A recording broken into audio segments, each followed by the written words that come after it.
amma isi minamina warri jettan kun jechuudha. Nu duraan tuffannee bira dabarree qoy nafita yaada ko stop.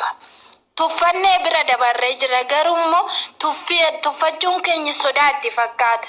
Nu sodaa dubartiin kun jechuudha. Dubartiin kuni dhiira gara ambiraa dhiira kudhannan galcha garuu sodaan keenya nuyi sodaanne odoon taane beekati jara gowwaa kan wajjiniin haasofnenne callis amma immoo daangaa nurratti darba waan ta'eef gaafa isaan gootota keenya gaddeebisan isaan gootota mayyuu hin qabani malee goota isaanii mataadhaan gaddaamne deebisnaa kanaan booda ijoollee shawaa waltaa tokkaa akka duraanii callisuun hin jiru morma walirraa darbuudha malee kanaan booda jechuudha.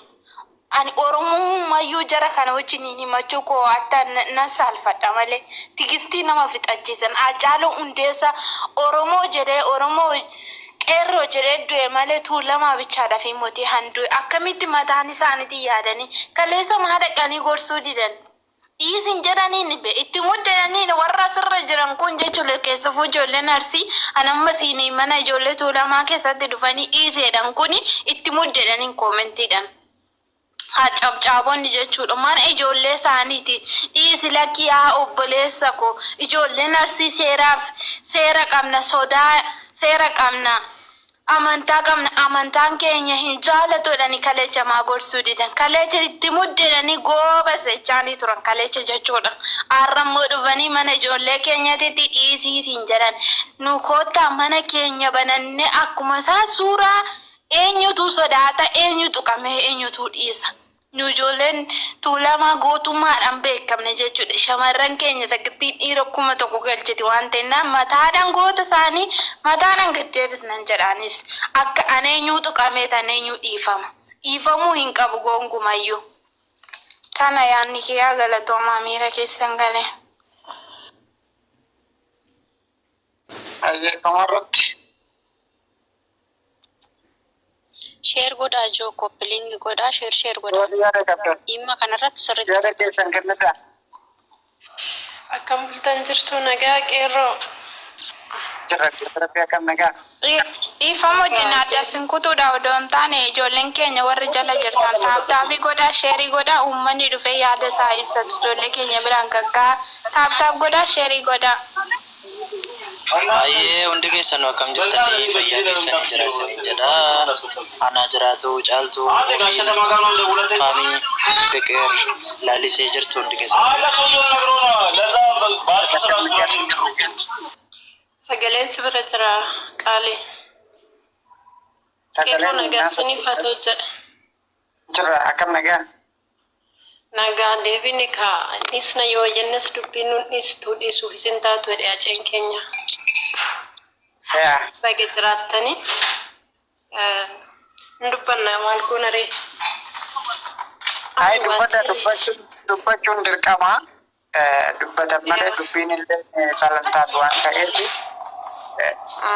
tokkoffaa dubbachuun gaariidha. Lammaffaa erga taphni raachee darbee viidiyoon tokkichillee irratti hojjetamaan jiru wayii dhayitanii odoon hin beekin keessan araaramtammoo wayii sinni leenca kennee dhabsiisan viidiyoo hojjechuu dhiistammoo maali wanti na galuu dide tokko waan kana. Qeerroo asirratti jechuudha ani suura hacii fayyadamuu miti maqaasaa yoon kaasee dhugaa hin danda'u maaliif jechuun hunda obsa hin qabu danda'ee jechuudha. Haceen keenya akkasitti miti kan ofirraa dhabnu jechuudha. Warri har'a gola keessa teessee akka ofirratti fincaa'aa maqaasaa dhooftu 4 kiiloo keessa taa'eetiin inni lubbuusaa tokkitti kennee guyyaa 5 otoon guutiin fudhatanii lubbuusaa jechuudha. Seegala addabaabayii keessa taa'ee jechuudha. Oromoo koftadhee lubbuu koo wareegadeetu. Kanaaf jennaan nuti baay'ee suura isaa yoo fayyadamnu waan hin dandeenyeefidha malee salphaadha ture. Garuu moo jechuudha warri afaan dhadhaa dibattanii dhuftanii as keessatti gadi albaatanii jechuudha. Namni garaa sinii hiru tokkollee hin jiru. Dhiifamni keessanis tokko garaa keenya hin gahu. Maaliif bara baraanidha waan ta'eef waggaa waggaadhaan waan ta'eef amma kun asii achi jechuudha. Erga dhuftanii as keessatti ijoollee Tuulamaa keessatti yaada kennitu amma as keessatti dhufanii yaada kennanii warri bacoonni kun jechuudha.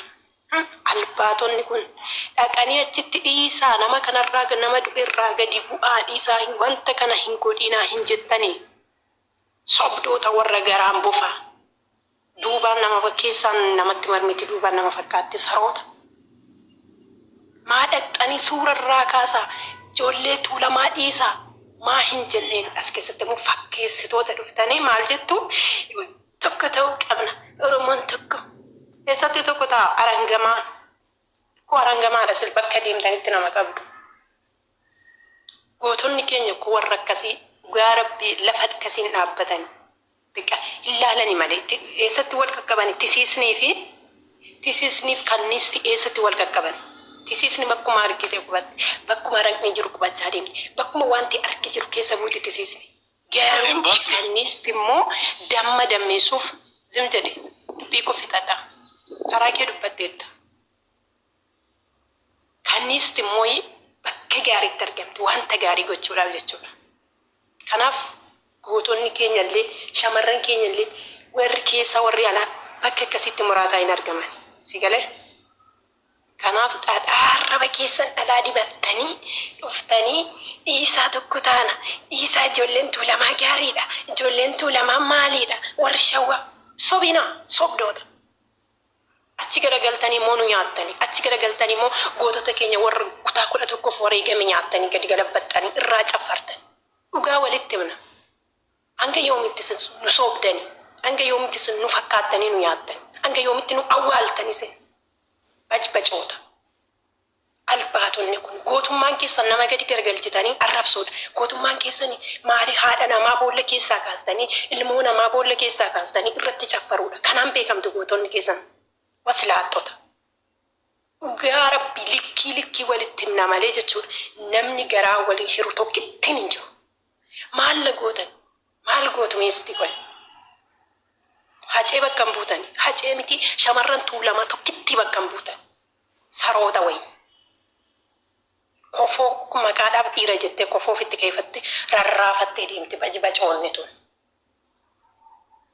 Sanummoo jechuudha dhufteetu bakka ijoolleen tuulamaa jiran egaa haalaan baafannoo maqaa jijjiirrattee suuraa achirra godhattee suuraa maalirra godhattee dhuftee dhiisaa warra tuulama dhiisaa warra maali?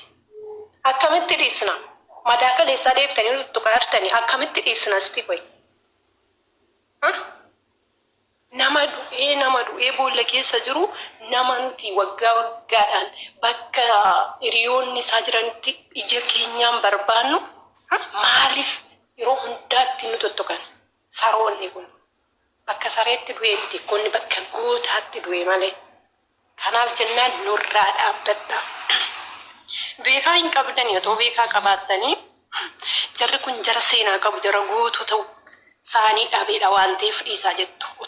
Otoo beekaan tokko isin keessa jiraatan nu keessa beekaa waan jiruuf dhiironni keenya beekaa shamarran keenya beekaa waan ta'aniif ba'anii isinirraan dubban hin dhiisan. Isinii galtee hin dhiisani. Tuffatanii sin dhiisanii bara baay'ee waggoota dheeraa. As keessa dhuftee jechuudha afaan ishee damma waan gaarii kana haasofti. Ammallee ijoolleen maccaaf tuulamaa iddoo jirtanitti jechuudha. Wanti dhiifamaa sin jiru, wanti walii dhiisuun sin jiru, wanti garaa walii hiriiruun sin jiru. Gonkumaa bakka. Dua lama duuna jiraatti sun duuna warra du'es immoo boolla keessaa kaasanii nurratti roorrisaa jiranii dua lama duuna moo maal jechuudha.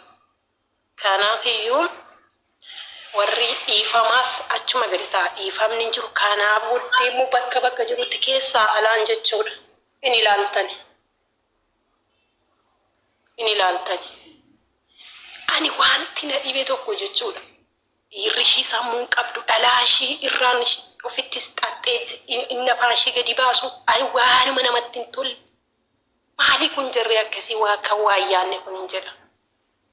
Nama tokko adda baasaa arrabsaa jedhu.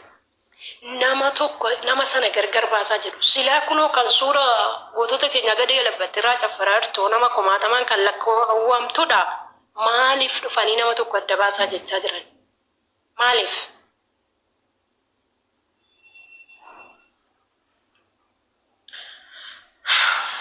Innaa kanan sinin jedhaa bakka jirtanitti ijoolleen keenya ammallee jechuudha gadiin taa'ina hin dhaabbatina hin dhiisina. Dhugaa Rabbi keessaa alatti wanna kana dabarsaa. Waggaa waggaadha waan ta'eef wanti kun wanta gadi dhaabbatan wanta dhiisan miti. Sareen tokkicha nama ciniinti namarraan deebitu yoo abbaan ofirraa deebise malee.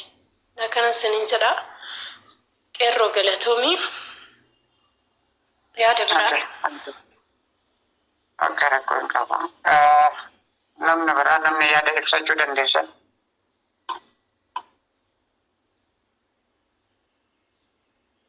Warri amma dhuftanis warri jala jirtanis galtanii yaada keessan dhiyeeffachuu hin dandeessu.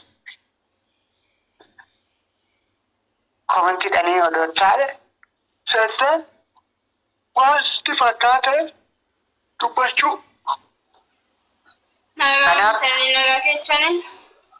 Nagaa keeti jirta. Nagaa walitti waaqa akkamatti yeroo jirta. Jirra gala biratti akkam nagaa. Nagaa koo walitti waaqa. Anillee yaada tokko ibsachuun dadhabe kaleessas har'as immoo baay'ee isaa yaada ibsachuun dandeenye maaliif sababni isaas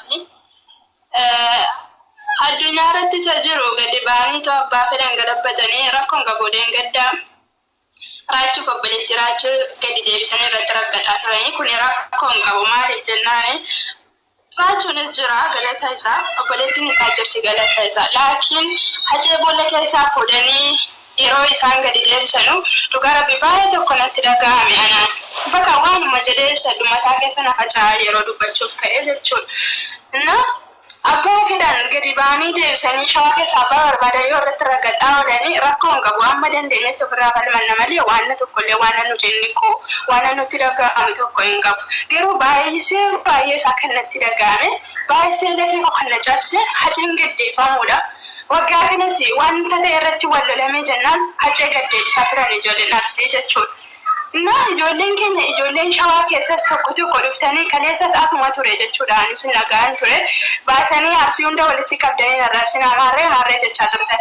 Warreen akkana jettanii asirratti gorsa nu gorsitanu eeggadda dubbadheen ture warra dhuftanii asirratti gorsa nu gorsitanu dhaqaatii achitti gaafa eeggadda namichi afaan balbala godhee tisiin itti dhalaa oolu kuni jechuudha.